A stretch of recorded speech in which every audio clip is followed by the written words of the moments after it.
Quoi surveiller ce matin à la bourse, vendredi 10 avril 2026, quand je regarde les indicateurs. Et d'ailleurs, on vient juste d'avoir les chiffres sur l'inflation aux États-Unis pour le mois de mars. 3,3 % de hausse, c'était attendu. Avec l'histoire aussi, la guerre en Iran, États-Unis, Iran, l'Israël, vous avez vu le prix du baril de pétrole monter.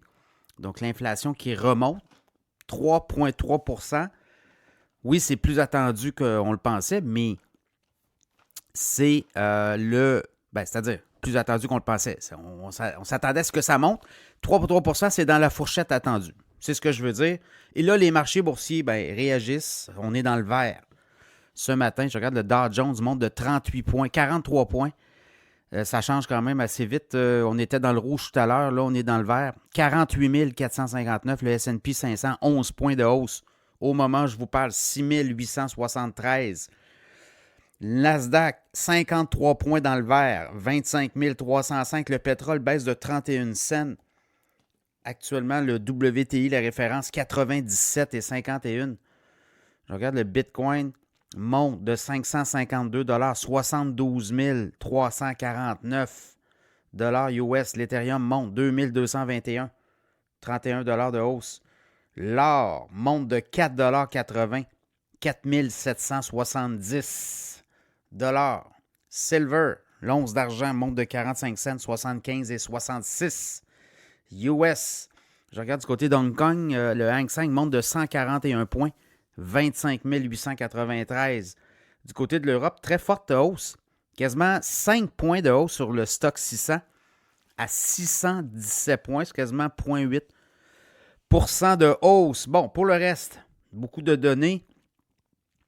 Trump qui, encore là, dit à l'Iran, ouvrez le détroit d'Ormuz et arrêtez de collecter. Si vous collectez des frais, vous n'avez pas d'affaire à collecter des frais pour que les pétroliers passent, notamment. Et on entame là, quand même stratégiquement, on a parlé de 2 semaines de cessez-le-feu, mais du côté du Pakistan, on va négocier entre Américains et Iraniens, et on dit qu'en fin de semaine, c'est là que ça se passe, ou ça casse. Donc voilà, et là, le pétrole baisse. Et là, quand on parle avec des financiers de Wall Street, pour eux, les marchés représentent quand même une embellie. On va avoir les résultats financiers du premier trimestre qui vont débuter la semaine prochaine. Selon ce qu'on peut comprendre, les profits sont quand même assez bons. Les profits seront assez bons aussi.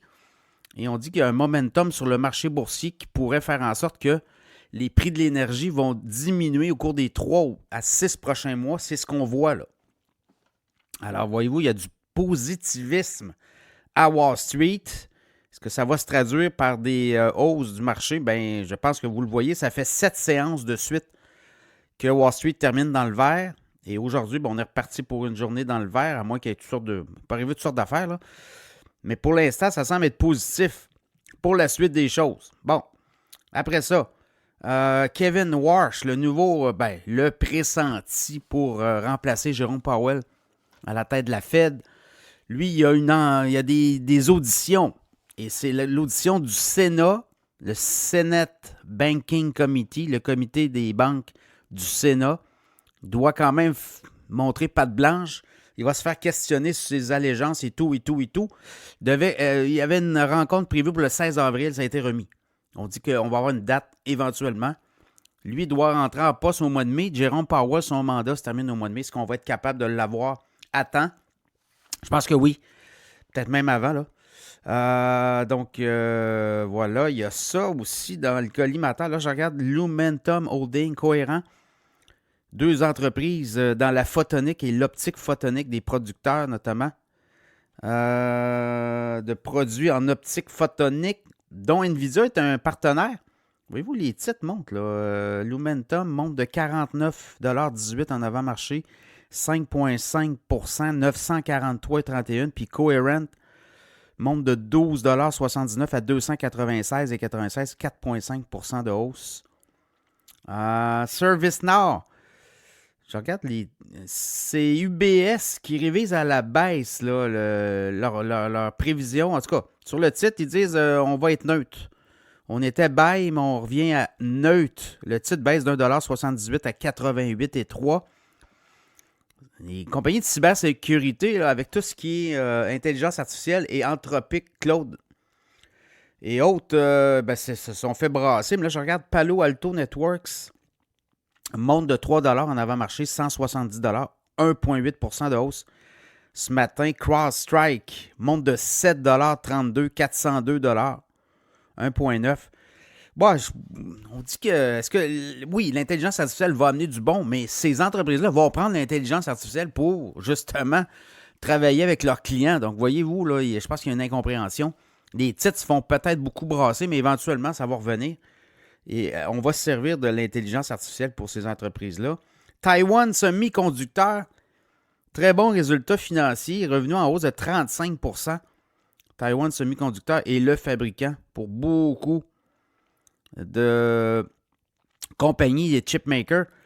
Je regarde l'action monte de 8,49 373,98, monte de 2,3% ce matin en avant-marché.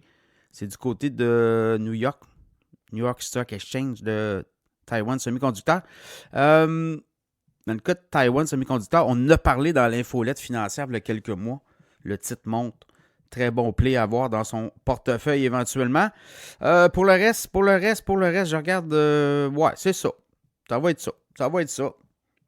Je sais que là, Bessent, M. Bessent et Powell de la Fed ont parlé d'Anthropic Mythos sur les menaces de cybersécurité pour les banques.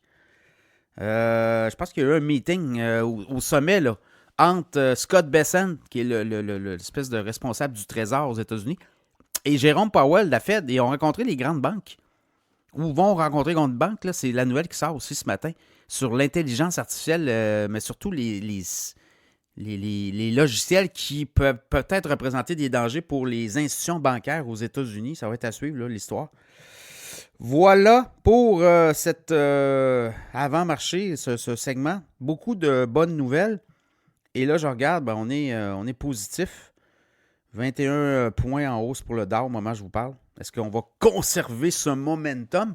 Ça serait une 8e journée d'affilée à Wall Street. C'est quand même un comeback, là. Et si on regarde le portrait de l'ensemble, le détroit d'Ormuz, ça va rouvrir à un moment donné. Le goulot d'étranglement va s'ouvrir et ça pousse. Et ça va amener du positif. On l'espère. Bonne journée à la bourse.